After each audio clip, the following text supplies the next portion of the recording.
Entretanto, o texto convertido em lei em 1961 representou a solução do compromisso entre as principais correntes em disputa, não correspondendo plenamente às expectativas de nenhuma das partes envolvidas no debate. Para a educação profissional, o fato mais relevante foi a equivalência entre este e o ensino médio. Organizado em dois ciclos, o ginásio de 4 anos e o colegial de 3 anos, ambos compreendiam o ensino secundário e o ensino técnico, industrial, agrícola, comercial e de formação de professores. A partir disto, os concluintes do colégio técnico podiam se candidatar a qualquer curso de nível superior. Quebrou-se também a rigidez das normas curriculares, abrindo-se a possibilidade de os estados e os estabelecimentos anexarem disciplinas optativas ao currículo mínimo estabelecido pelo Conselho Federal de Educação.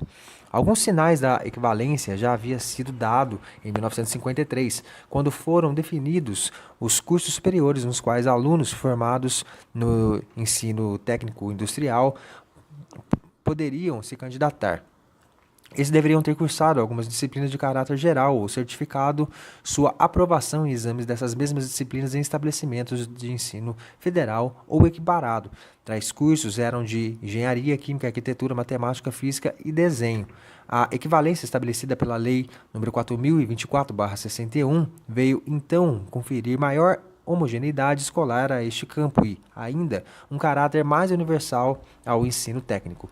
A transição do governo Vargas para o Juscelino Kubitschek caracterizou-se pelo abandono de uma política destinada a criar um sistema capitalista nacional em nome de uma política orientada para o desenvolvimento econômico dependente.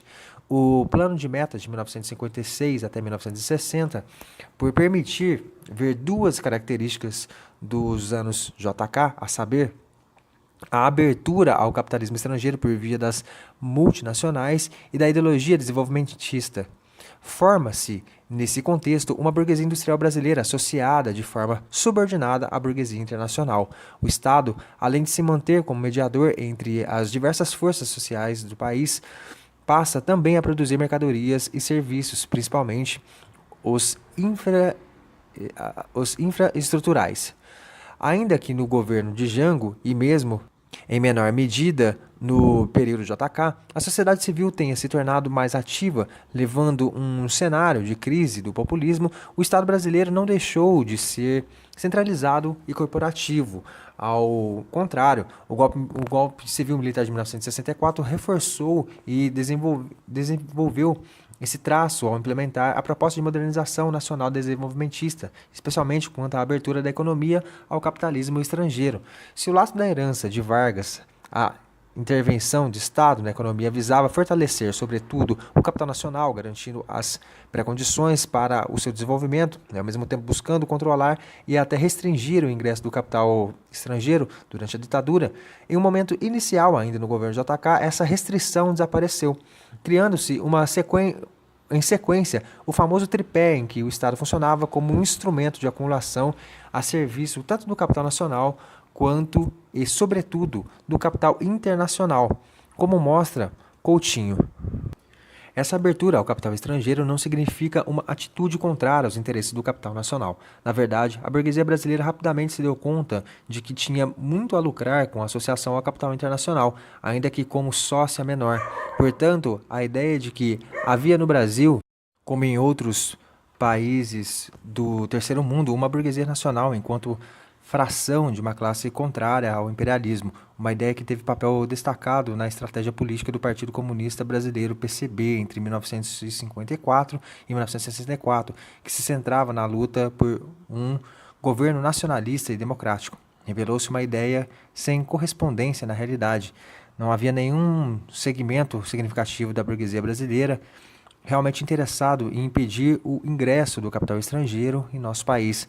Assim, a virada entreguista representada pelo governo Juscelino não pôde ser considerada uma ruptura com o modelo nacional desenvolvimentista implementado a partir de 1930, mas, ao contrário, uma maior adequação aos efetivos interesses das classes dominantes brasileiras. Página 181, 182. A qualificação dos trabalhadores também se deu de forma associada aos interesses estrangeiros. É nesse contexto que, em 1965, é criada a Equipe de Planejamento de Ensino Médio, EMEN, no âmbito do Ministério da Educação. Sua existência é paralela ao Programa Intensivo de Formação de Mão de Obra, PIPMO, desenvolvido pelo Ministério do Trabalho. Enquanto esse último voltava-se à preparação dos operários qualificados, o EPEM destinava-se a assessorar os estados na formação de planos para o ensino médio. A Organização do Ensino Industrial contou com a Comissão Brasileira Americana de Educação Industrial, CBAI, constituída com a colaboração dos órgãos americanos como o USAID e a Aliança para o Progresso, no contexto do Acordo Brasil-Estados Unidos, firmado ainda em 1946, com o objetivo de fornecer equipamentos, assistência financeira e orientação técnica às escolas técnicas brasileiras, do Plano Estratégico de Desenvolvimento de 1967, no qual se previa o fim da recessão. Uma das linhas de ação era dar prioridade à preparação de recursos humanos para atender aos programas de desenvolvimento nos diversos setores, adequando o sistema educacional às crescentes necessidades do país, principalmente no que se refere à formação profissional de nível médio e ao aumento apreciável da mão de obra qualificada. Brasil, MP, Plano Estratégico de Desenvolvimento, Aput Machado, 1989, página 53. Nesse contexto, o ponto de maior impacto do ensino secundário foi a reforma de 1971. A Lei nº 5.692, de 11 de agosto desse ano, colocou como compulsório a profissionalização em todo o ensino no segundo grau. Essas medidas foram significativas na prática economicista no plano político, que, concebendo um vínculo linear entre educação e produção capitalista, buscou adequá-la ao tipo de opção feita por um capitalismo associado ao grande capital. A contradição que aparece nesse quadro, porém, é a crescente função propedêutica do ensino técnico, contrapondo-se ao propósito contenedor de acesso ao ensino superior. Como uma política de incentivo nacional e internacional, a rede de escolas técnicas federais se consolidou em 1959 e ocupou um lugar estratégico na composição da força do trabalho industrial brasileiro, de tal modo que em 1971 se configurou um projeto ainda mais ousado, tal como a transformação de algumas delas em Centros Federais de Educação Tecnológica, o Cefet. Também esse projeto recebeu apoio internacional, pois se iniciou com um contrato de empréstimo internacional, número 755/BR, nota de rodapé número 8, contrato de empréstimo assinado em 21 de junho de 1971, com prazo de execução até 30 de dezembro de 1975.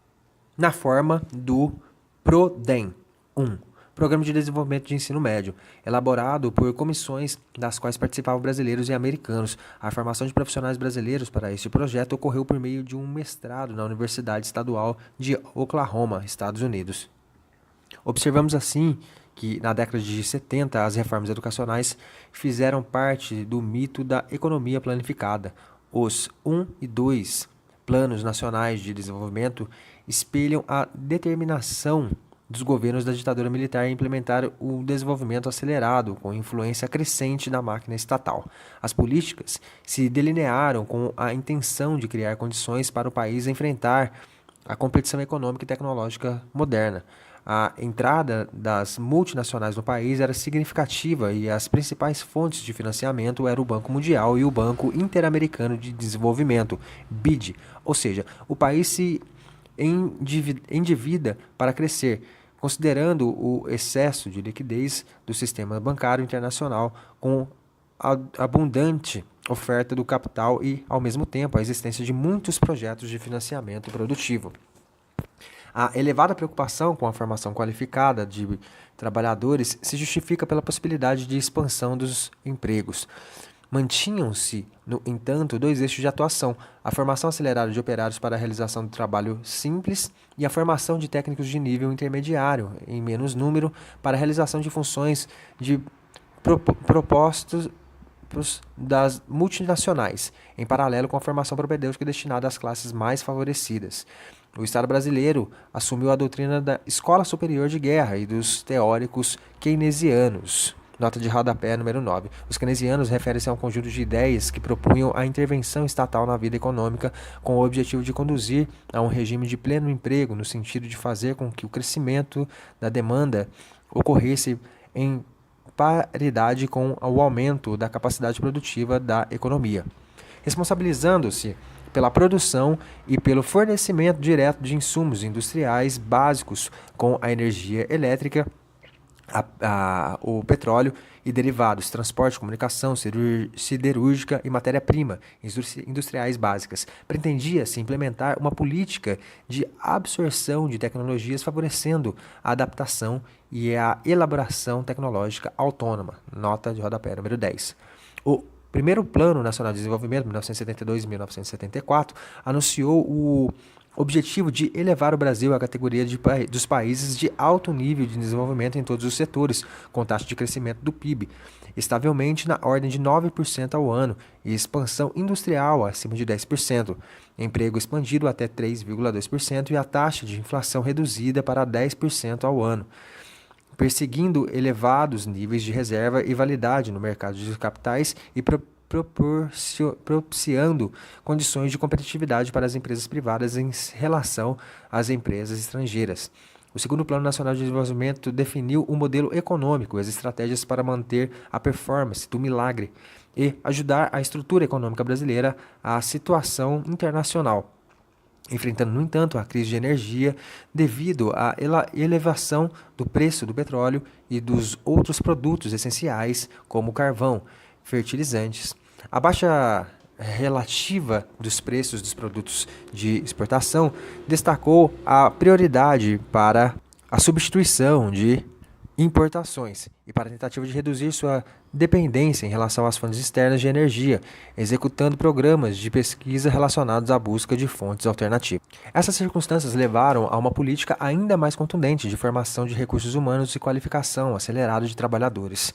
Esse é o período em que a teoria do capital humano, nota de rodapé número 11, a teoria do capital humano é uma elaboração de Theodore Schultze, de base econômica neoclássica, cujo objetivo foi explicar a influência do fator humano, H, na economia social e política, que atuariam independentemente uns dos outros nos diferentes momentos da sociedade. A primazia do fator econômico ocorre quando a sociedade não tenha atingido o seu momento pleno de desenvolvimento, que seria o ponto ótimo das relações de produção e de distribuição da renda.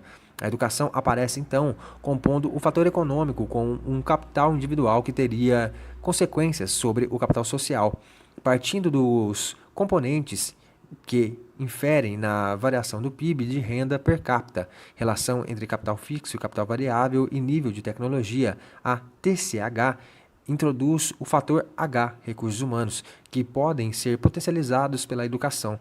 Ela tenta mostrar que os resultados não explicados pelos primeiros são explicados pelos últimos. O caráter ideológico da teoria do capital humano pode ser explicado por sua circularidade, que pode ser identificada compondo-se os aspectos macro e microeconômicos que a fundamentam.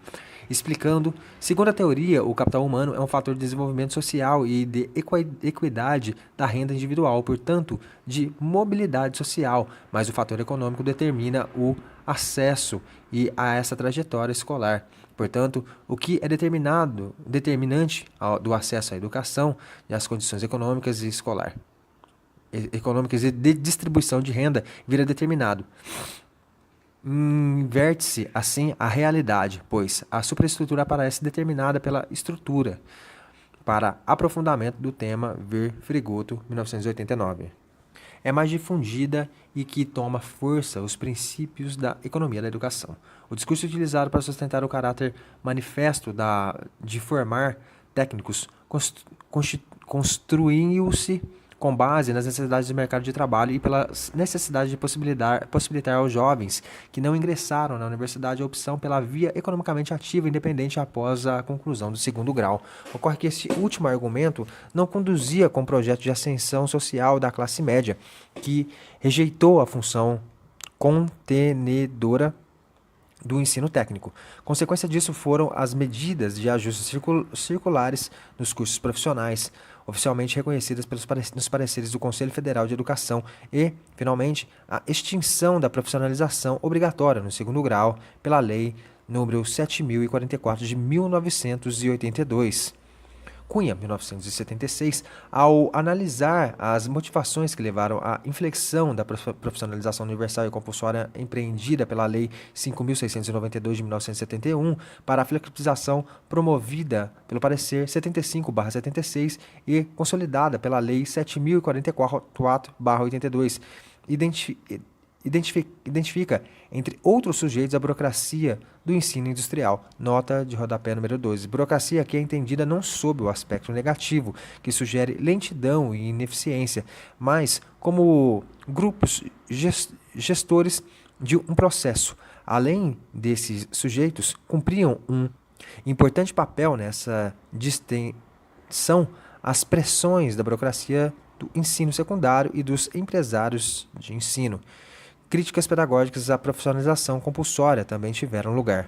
Como um dos responsáveis pela alteração feita posteriormente por esses dois últimos instrumentos legais, como a reação à sobrecarga que a reforma impôs sobre as escolas técnicas, especialmente a das redes federal. Com a obrigatoriedade da profissionalização no segundo grau, o fato de as escolas técnicas federais serem referência na oferta do ensino profissionalizante fez com que essas fossem procuradas para estabelecer convênios com outras instituições, visando a oferta da parte especial do currículo das habilitações técnicas. Com isso, além do aumento de clientela, vários descontentamentos advieram das relações com outros sistemas de ensino impostos por essa política, que restringia a autonomia dessas escolas e colocava para elas novas responsabilidades que podiam comprometer a qualidade de seus serviços. Procuravam ainda, com a possível desvalorização da profissão de técnico, à medida que as escolas sem tradição no ensino profissional passaram a diplomar pessoas com menos qualificação do que dos concluintes das escolas técnicas. E, por fim, com o fato de as normas relativas à formação desse tipo de profissional estarem sendo estabelecidas por pessoas que não reconheciam a realidade do trabalho, suas necessidades e seus problemas. O autor conclui que a inflexão da política educacional de profissionalização universal e compulsória no ensino médio para a distensão consistiu na substituição das habilitações profissionais pelas habilitações básicas e pelo entendimento da educação geral como preparação para a formação profissional. Esta inflexão decorre da tentativa de eliminar tensões geradas pela própria política educacional, mas de modo tal que ela mesma não fosse posta em questão. No caso das escolas técnicas federais, tal inflexão acabou por valorizar a formação por elas desenvolvida, consolidando-as como as instituições mais adequadas para conferir ao então segundo grau o caráter profissionalizante voltado para a formação em habilitações profissionais específicas. Pode-se dizer que, a partir da Lei 7.044/82 até o final da década de 1980, as escolas técnicas federais desempenharam uma função de formar técnicos de segundo grau com reconhecida qualidade, merecendo o respeito das burocracias estatais e da sociedade civil, que as isentavam de qualquer questionamento sobre seu papel econômico e social relativamente às respectivas obrigações educacionais. A partir de meados de 1976, essas estratégias adotadas pelo segundo PND começaram a sinalizar fraqueza. O modelo econômico dependente entravou o desenvolvimento científico-tecnológico nacional, a disparidade de renda se ampliou enormemente e medidas recessivas foram conjugadas com o crescimento às custas do capital estrangeiro. A fraca transição à democracia no início dos anos de 1980 se fez no contexto do Consenso de Washington, em cujas premissas o Brasil se comprometeu principalmente em razão da crise fiscal, inflacionária e de credibilidade externa vivida nesse período. Mesmo frente a um processo recessivo e altamente inflacionário, o governo Sarney implementou o Governo de Expansão e Melhoria de Ensino Técnico, PROTEC. Nota de rodapé número 13 sobre esse programa e seus fundamentos políticos, ver Frigoto e Ciavata, 1988. Em 1986, mediante o qual as unidades de ensino descentralizadas vinculadas a uma escola-mãe, escola técnica ou agrícola ou Cefet, foram criadas. A exposição de motivos, número 35, de 4 de julho de 1986, apresenta a razão desse programa baseado no primeiro PND da nova República, no qual se definiam as metas estratégicas das reformas de crescimento econômico e de combate à pobreza, Brasil MEC 1986-C. O empreendimento foi obtido junto ao Banco Mundial para a realização do Programa de Melhoria e Expansão de Ensino Técnico, PROTEC. O PROTEC tinha como objetivo implementar 200 novas escolas técnicas industriais e agrícolas de primeiro e segundo grau, justificado por dados estatísticos que apontavam para a precariedade do atendimento no nível de ensino. Nota de rodapé número 14. As estatísticas naquele momento indicavam que do total de estabelecimentos de primeiro e segundo grau, apenas 4,3% era do segundo grau de matrícula geral de primeiro e segundo grau. Apenas 10% referiam-se ao segundo grau. Do total de matrículas do segundo grau, 41,4% índice de estabelecimentos particulares. Brasil MEC 1986. O quadro resultante do PROTEC em 1993 demonstra a inauguração de 11 unidades de ensino descentralizadas e 36 dessas em construção. Nota de rodapé número 15. Dados apresentados em Brasil MEC 1993. Acrescenta-se que a criação de 2 Cefets após a Lei 6.545/78 foi realizada pela transformação em Cefets da ETF-BA, fundida com a Centec-BA e da ETEC-MA. A primeira medida foi feita pela Lei 8.711, de 28 de setembro de 1993, e a segunda pela Lei 7.863, de 31 de outubro de 1989. Houve uma tentativa de tornar as UNEDs autarquias através do mesmo projeto que veio a propor a transformação de todas as ETFs em Cefets e a instituição do Sistema Nacional de Educação Tecnológica. Nota de rodapé número 16. Najib L. Khalil, em pronunciamento no terceiro CONET, Congresso Nacional de Educação Tecnológica, em 1973, a transformação das UNEDs em ETFs consta da minuta do projeto de lei recebido pelas ETFs em 23 de março de 1993. No entanto, em suas versões finais, a questão foi retirada do projeto, pertencendo ao mesmo quadro já citado. Ao final dos anos da década de 80, o processo de redemocratização das relações institucionais, somado às mudanças no mundo do trabalho, começou a pautar na sociedade e no interior das instituições o debate sobre a formação de novo tipo de que incorporasse dimensões políticas comprometidas com a cidadania. Docentes e servidores técnicos administrativos das escolas federais reuniram-se em corporações nacionais, ANDEF, Associação Nacional de Docentes das Escolas Federais, e SINASEF, Sindicato Nacional dos Servidores das Escolas Federais. Apesar dessa articulação, ocorrida no auge da discussão sobre a nova Lei de Diretrizes e Bases da Educação Nacional, não ter sido suficiente para incorporar plenamente as comunidades dessas escolas no debate, docentes e servidores organizados politicamente ou qualificados em programas de pós-graduação em educação levaram para seu interior a discussão, a politecnia, cerne dos embates entre ensino médio naquele momento.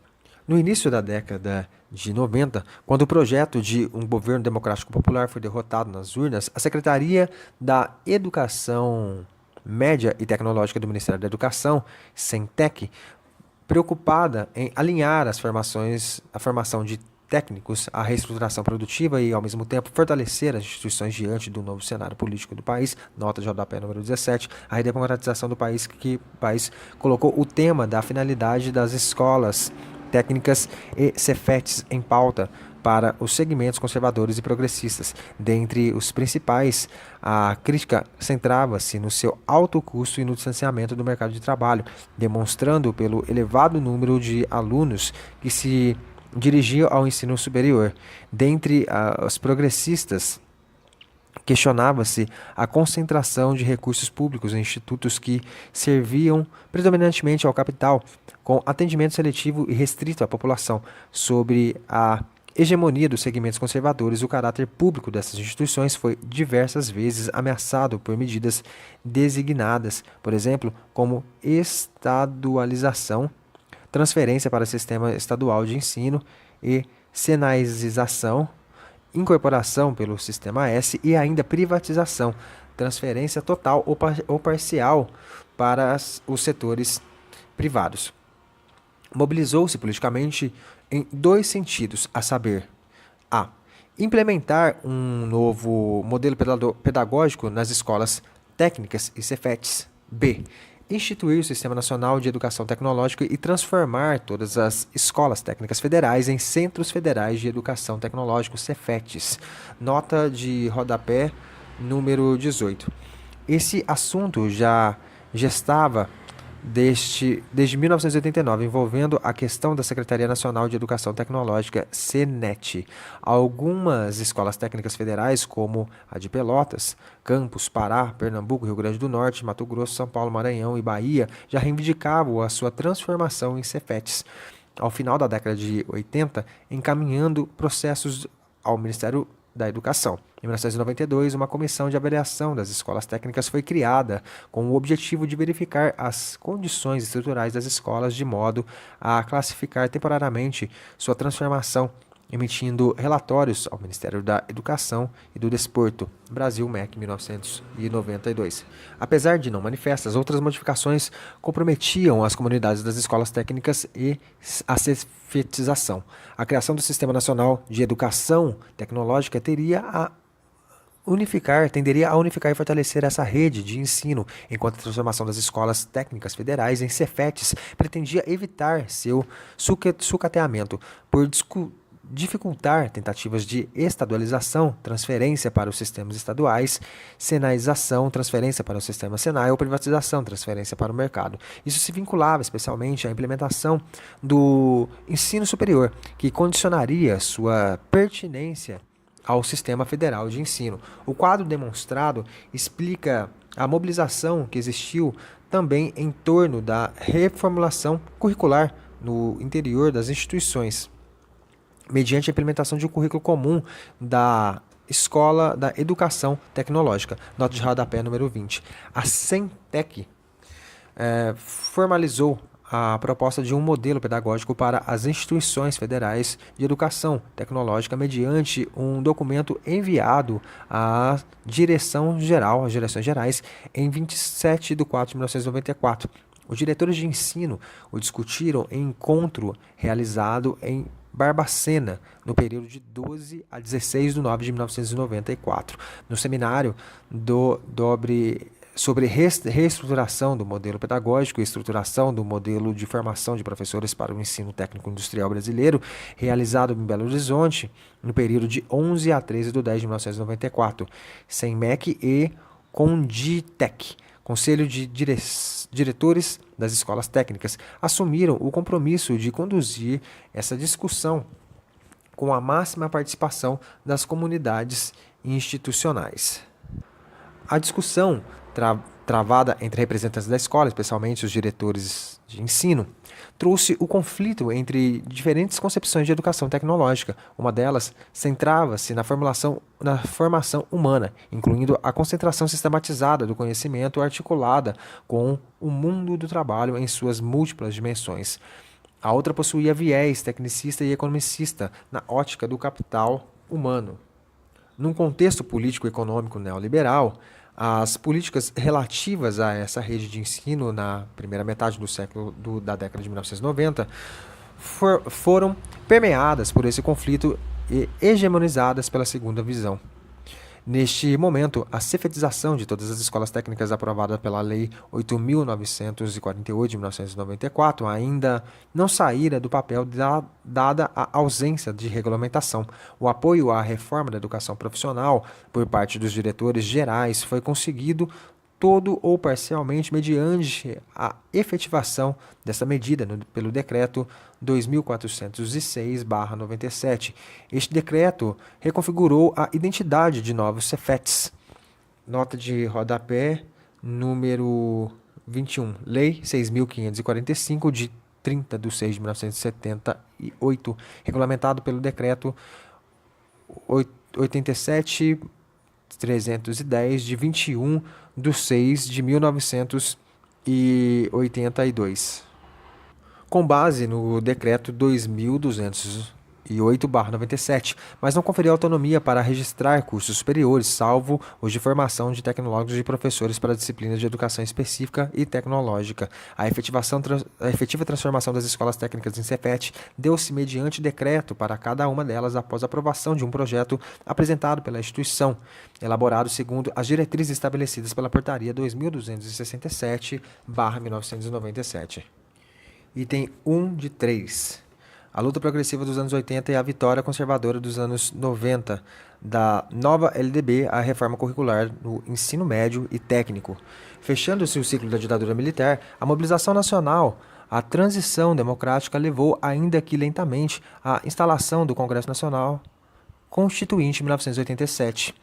Do lado da estrutura governamental, a preocupação com o ensino secundário voltava-se, mais uma vez, para contornar a pressão por vagas no ensino superior e para o ajuste da formação às necessidades educativas trazidas pelo incipiente modernização das bases técnicas e pela gestão do trabalho.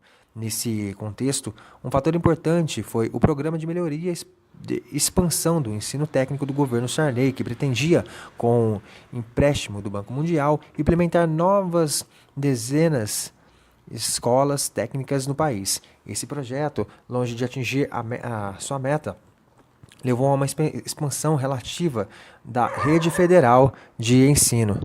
Do lado da sociedade civil, a comunidade educacional organizada se mobilizava fortemente em face do tratamento a ser dado à educação na Constituição, antes mesmo da instalação da Assembleia Constituinte. Em relação ao ensino médio, um importante avanço era sinalizado no sentido de um tratamento unitário à educação básica que abrangesse desde a educação infantil até o ensino médio. Este como última etapa.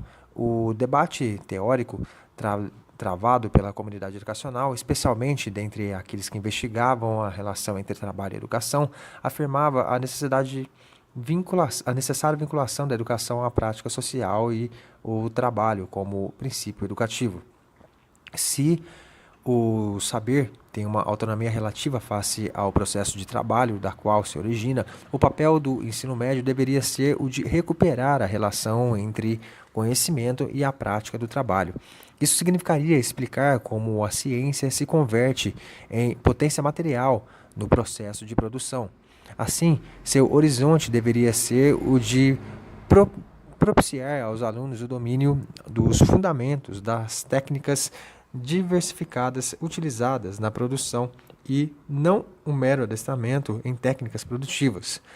Não se deveria, então, propor que o ensino médio formasse técnicos especializados, mas sim politécnicos. Politecnia de respeito ao domínio dos fundamentos científicos das diferentes técnicas que caracterizam o processo de trabalho moderno. Saviano, 2013, página 140. Nessa perspectiva, o ensino médio deveria se concentrar nas modalidades fundamentais que dão base à multiplicidade de processos e técnicas de produção existentes. Esta era uma concepção radicalmente diferente do ensino segundo grau profissionalizante, em que a profissionalização é entendida como um adestramento a uma determinada habilidade sem o conhecimento dos fundamentos dessa habilidade e, mesmo ainda, da articulação dessa habilidade com um conjunto do processo produtivo. Saviani, 1997, página 40. Portanto, o ideário da Politecnia buscava romper com a dicotomia entre educação básica e técnica, resgatando o princípio da formação humana em sua totalidade. Em termos epistemológicos e pedagógicos, esse ideário defendia um ensino que integrasse ciência e cultura, humanismo e tecnologia, visando ao desenvolvimento de todas as potencialidades humanas. Por essa perspectiva, o objetivo profissionalizante não teria fim em si mesmo e nem se pautaria seus interesses no mercado, mas constituir-se-ia numa possibilidade a mais para os estudantes na constituição de seus projetos de vida socialmente determinados, culminada com uma formação ampla e integrada. Com isso, se fazia a crítica radical ao modelo hegemônico do ensino técnico de nível médio implementado sob a égide da Lei 5.692/71, centrada na contração da formação geral em benefício da formação específica, especialmente do ensino industrializado, conhecimentos das áreas das ciências sociais e humanas e, eventualmente, das linguagens, tinham pouca relevância na formação dos estudantes, sob um olhar pragmático, caso o estudante viesse a trabalhar ou a progredir os estudos na área em que se habilitou tecnicamente e suas expectativas da vida não desafiassem seus conhecimentos naquelas áreas, pouco se sentiria tais lacunas de formação. Outros estudantes, porém, ao tornarem diferentes rumos, acabavam tendo que supri-las por meio de estratégias mais diversificadas. Em face dessa realidade e buscando resgatar a função formativa da educação, os projetos originais da nova LDB insistiam que o ensino médio, como etapa final da educação básica, seria composto de, pelo menos, 2.400 horas. A formação profissional, que nunca substituiria a formação básica, poderia ser acrescentada a este mínimo e preparar os estudantes para o exercício de profissões técnicas. O projeto de uma nova LDB foi apresentado pelo deputado Otávio Elísio em dezembro de 1988, 2 meses depois da promulgação da Constituição, incorporando as principais reivindicações dos educadores progressistas, inclusive referente ao ensino médio. Iniciava-se, assim, uma importante mobilização pela aprovação de uma nova LDB que pretendia trazer avanços significativos para a educação nacional na perspectiva da democratização e da universalização da educação para todos de qualidade. Em relação à educação profissional e ao ensino médio, o horizonte traçado por esse projeto era uma escola unitária e politécnica, superando-se a histórica dualidade que marca a história da educação brasileira. O longo debate em torno desse projeto e do substituto Jorge Hadi foi atravessado pela apresentação de um novo projeto da LDB pelo senador Darcy Ribeiro. Ainda em 1996, no período que antecede a aprovação desta lei, o governo FHC enviou à Câmara dos Deputados um projeto de lei que reformaria a educação profissional, principalmente quanto à sua vinculação com o ensino médio, que recebeu naquela casa o número 1603. O projeto de lei número 1603/96, nota de rodapé número 22, no âmbito do Congresso Nacional, a resistência levou à apresentação de 3 novos objetos legislativos. O PLS 236/96, da autoria do senador José Eduardo Dutra, o PL 2933/97, do deputado federal João Faustino, e o PDL 402/97, do deputado federal Miguel Rosito e Luciano Zica.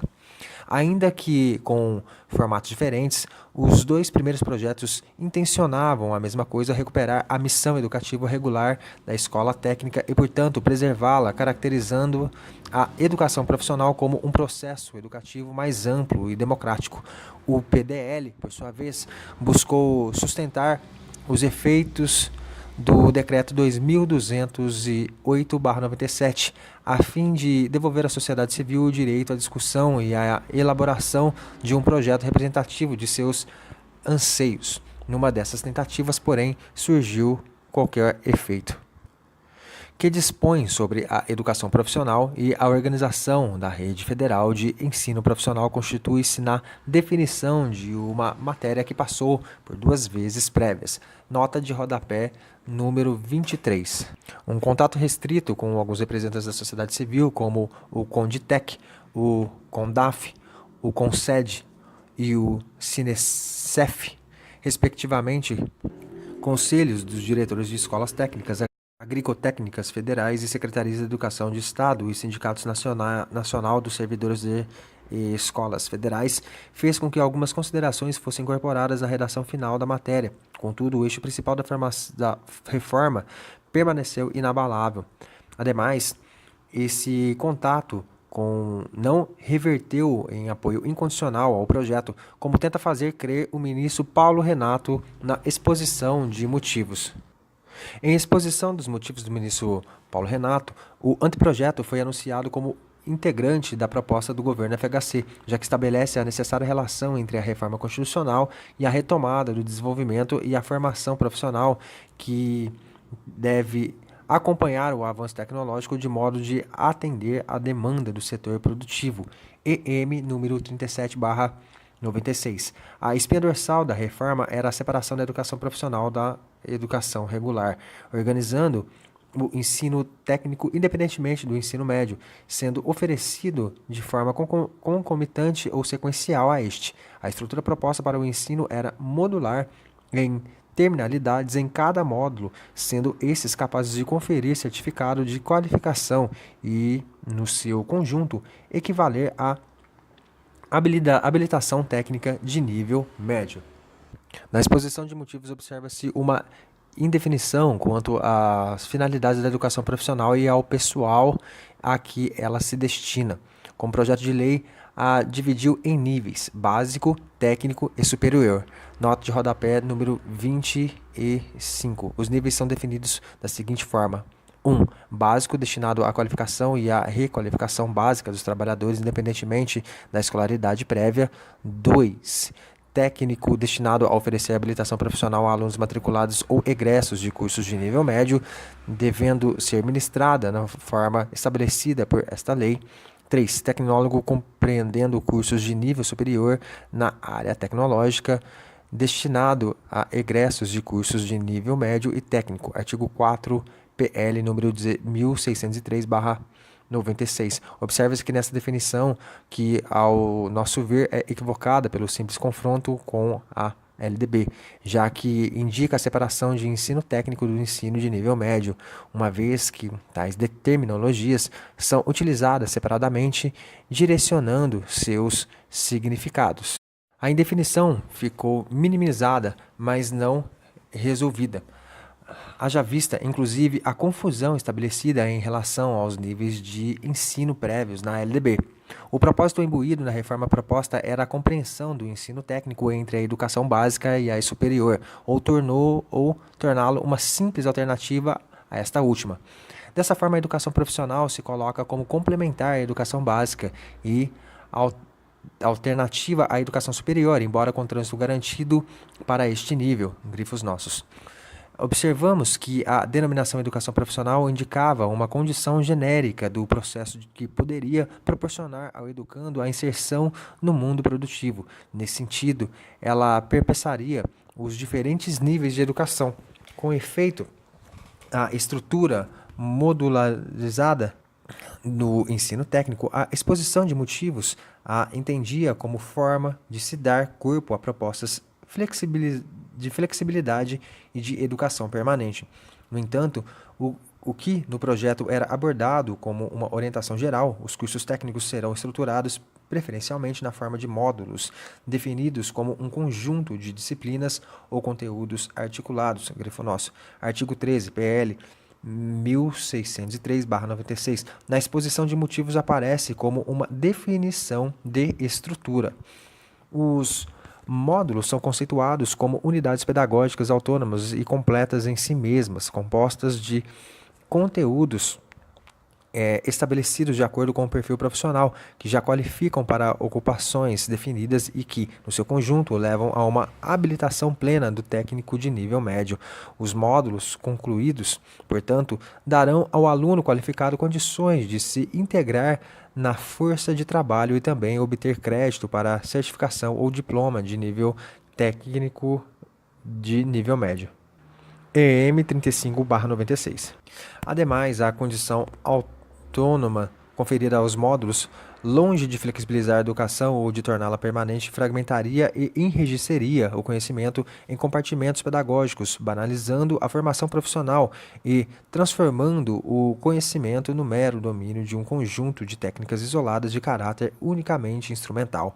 Ainda em relação à estrutura, foram previstas a possibilidade de o aluno cursar os diversos módulos relativos a uma habilitação em diferentes estabelecimentos de ensino, sendo que aquele em que se cursasse o último módulo responsável por conferir o diploma de técnico de ensino médio.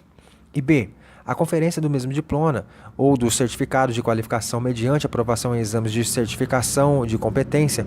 Segundo o ministro Paulo Renato, a certificação de competências que reconheceria, para efeitos de habilitação, os conhecimentos adquiridos tanto no ambiente de trabalho quanto em outras experiências de caráter educativo ou não, era o aspecto inovador do projeto, já que realizaria a articulação entre a educação profissional formal e não formal.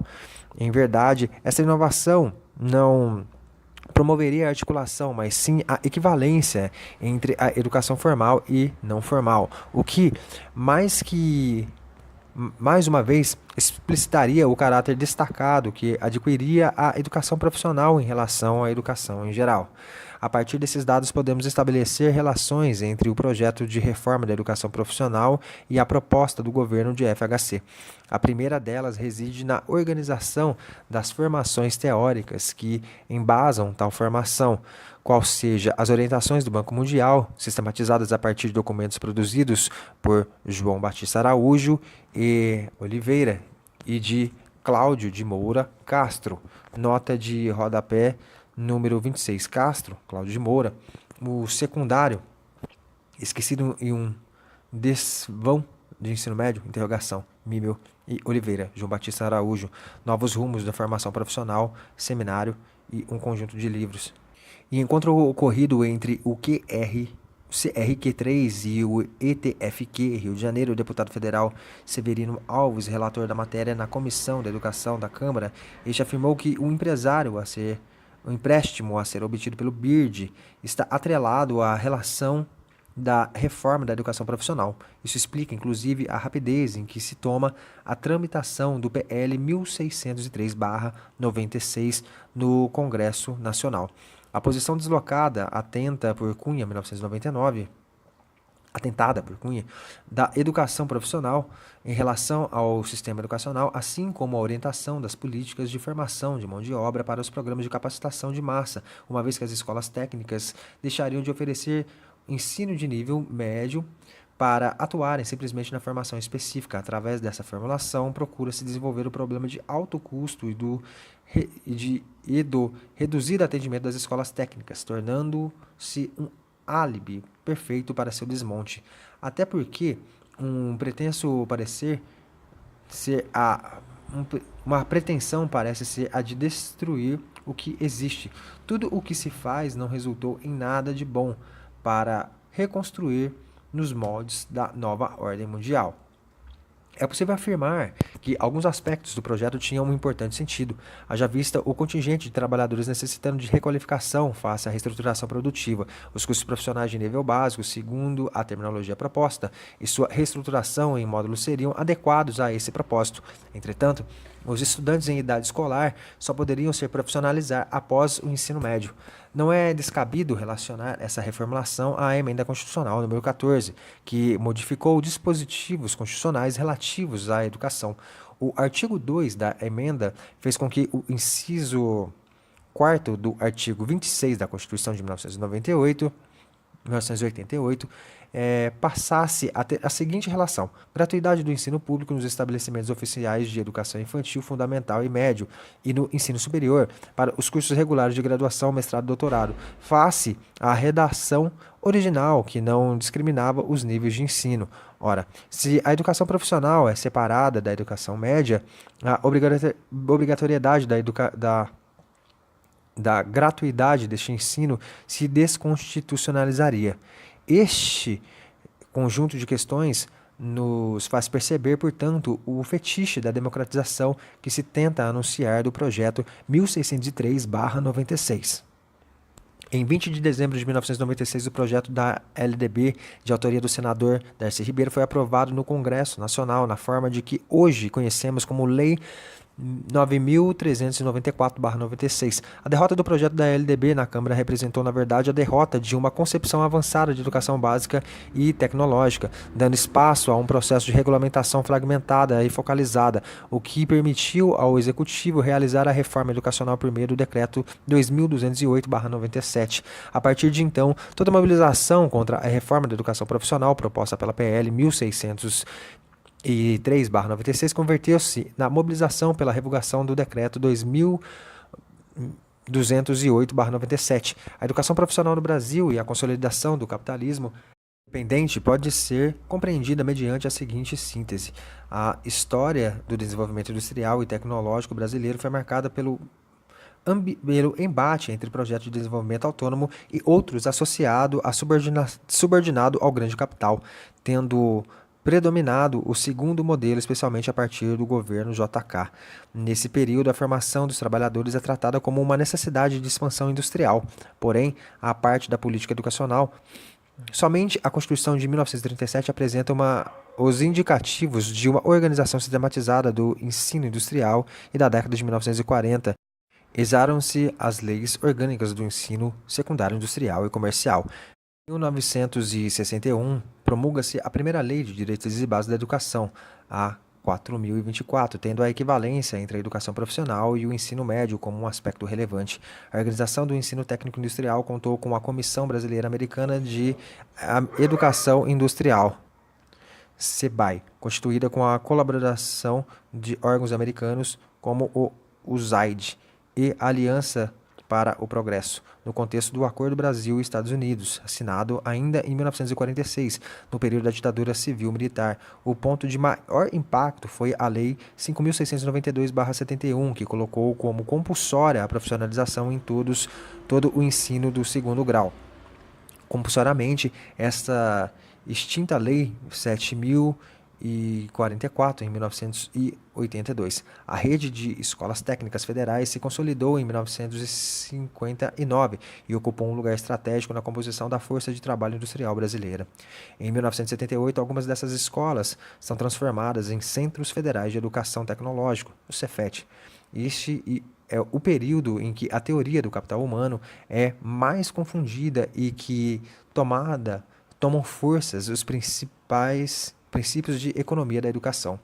Mesmo frente a um processo recessivo e altamente inflacionário, o governo Sarney implementou o Programa de Expansão e Melhoria do Ensino Técnico, PROTEC, em 1986, mediante o qual as unidades de ensino descentralizadas, vinculadas a uma escola-mãe, escola técnica ou agrotécnica ou Cefet, foram criadas. Em 1994, a Lei 8.948 aprova a transformação de todas as escolas técnicas federais em Cefet, regulamentada pelo Decreto número 2.406/97.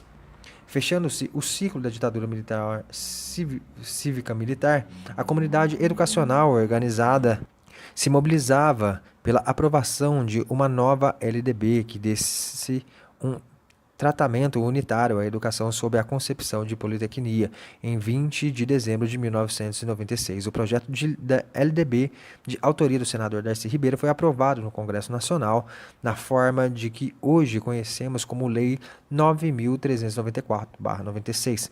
A derrota do projeto de LDB na Câmara representou, na verdade, a derrota de uma concepção avançada de educação básica e tecnológica, dando espaço a um processo de regulamentação fragmentada e focalizada, o que permitiu ao Executivo realizar a reforma educacional por meio do Decreto número 2.208/97. A partir de então, toda mobilização contra a reforma da educação profissional, proposta pelo PL 1603/96, converteu-se na mobilização pela revogação do Decreto 2.208/97.